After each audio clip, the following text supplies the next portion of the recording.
Pablo, who took as his vamoyer name Tescat, are together, and Charlotte and Alex are together.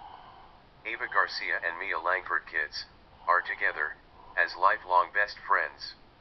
Ava, Mia, and Charlotte were best friends from high school, and they had kept in touch even after life had taken them in different directions. So it wasn't unusual when Charlotte, who had done very well for herself as a scientist, inventor, and businesswoman, invited them for a night out on the town. They would get to rub shoulders with people in the fast lane. It was always fun, spontaneous, and the best thing about it was that she would never let them pay for anything. So after work, Ava, who now lived way out in the boonies, went straight to Mia's apartment, where they'd wait for Charlotte. When Charlotte's limo got there, Charlotte was wearing a scarf, hat, and sunglasses. This was very unusual for the fashion queen of all South Beach herself, Charlotte Rodriguez. All of her followers on YouTube would be shocked. Pretending that nothing was wrong, they asked her what's up. "Well," said Charlotte, "it's a long story. Well, as you know, I never smoked. I never drank," she said, "and while everyone else was watching TV, I built a business empire." Then her shoulders sank and she continued, "And then I got hooked on this beauty cream," showing them the $2,000 jar of beauty cream before putting it back into her pocket.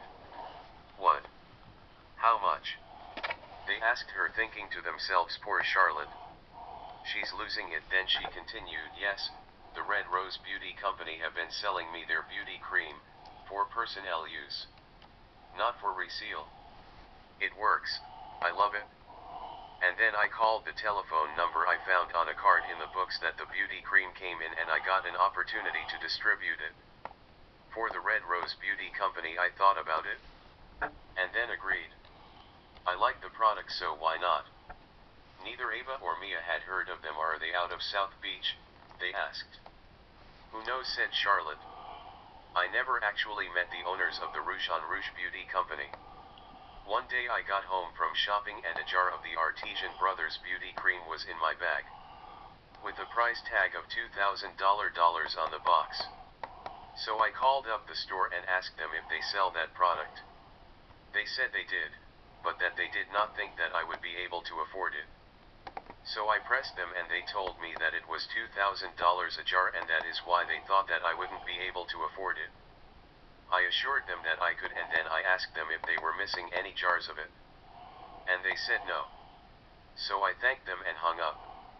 The promises on the packaging were very impressive, and the packaging itself was, well, very expensive packaging.